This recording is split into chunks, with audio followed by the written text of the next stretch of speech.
নির্বাচন হতে পারে স্যার? এইটা তো কেউ বলে নাই এখনো। আলাপ হলে তখন দেখা যাবে কতদিনে হলে ভালো হবে, যেটা আপনারা বলেন। এটা থেকে কারো কোনো এমন না যে এটা আমি এক্ষুনি করে দেবেন, বললে করে দেবে, কি আছে। যে করলে ভালো হবে কি ভালো হবে না সেটা আপনারা বিচার করেন, আগে নিজেদের চিন্তা করেন কতদিন হলে ভালো হবে।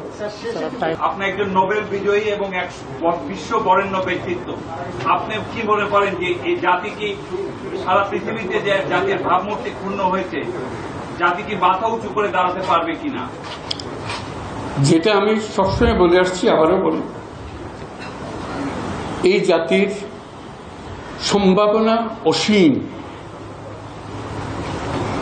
এই জাতির যে তরুণ সম্প্রদায়, তার যে সৃজনশীলতা, তার যে উদ্যম অন্য জাতির তুলনায় অনেক অনেক বেশি। এই এতটুকুন জায়গার মধ্যে আমরা 17 কোটি মানুষ থাকি। এই 17 কোটি মানুষকে আমরা আরো বহু উপরে নিয়ে যেতে পারি, শুধু এই গুতাগুতি মারামারি খুনাখুনি এটার থেকে বাঁচছে, আর তো কিছু নেই। তো ওরা তো জানেই সবাই কি করতে হবে। কাজে উপর অন্যরা কি মনে করলো সেটা শীতে দুঃখ পাওয়ার চাইতে বড় কথা হলো এটি আসছে। বড় কথা হলো যে আমরা নিজেদেরকে কি দেখতে চাই, আমাদের স্বপ্নটা কি, আমাদের স্বপ্ন আমরা বাস্তবায়ন করব। এবং আমাদের স্বপ্ন বাস্তব, আমাদের যে স্বপ্ন, আমাদের যে ক্ষমতা, এটা যদি আমরা করি, পৃথিবীর মানুষ এমনি ভাবা দেবে।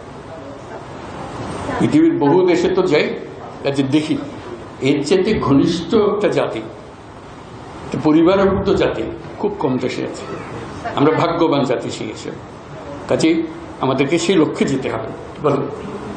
আমরা রাষ্ট্র সংস্কারের কথা বলছি, আমরা রাজনীতির পরিবর্তনের কথা বলছি, গণমাধ্যমের পরিবর্তন কিংবা রাষ্ট্রীয় যে প্রতিষ্ঠানগুলো আসলে নিজের স্বাধীন মতো কাজ করতে পারছিল না, বিচার ব্যবস্থা সহ, সেই পরিবর্তনে স্যার আপনারা কি কাজ করছেন? ওগুলো সব নষ্ট হয়েছে বলে তাকে দুঃখের মধ্যে।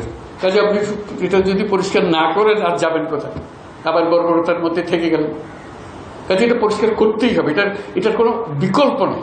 আপনি যতভাবেই বলেন, প্রত্যেকটা জিনিস, এটা এই না যে এই জিনিস নষ্ট হয়ে গেছে, ওরকম না, পুরো জিনিসটাই পচে গেছে। এই পচা জায়গাতে আবার নতুন তত্ত্বটা জাতি আবার তৈরি করতে এবং আমরা পারি। শুধু আমাদের সবাই একত্র হতে পারে, এটা করতে হবে, কঠিন কাজ করতে হবে। কঠিন যদি না হন এটা পারবে না।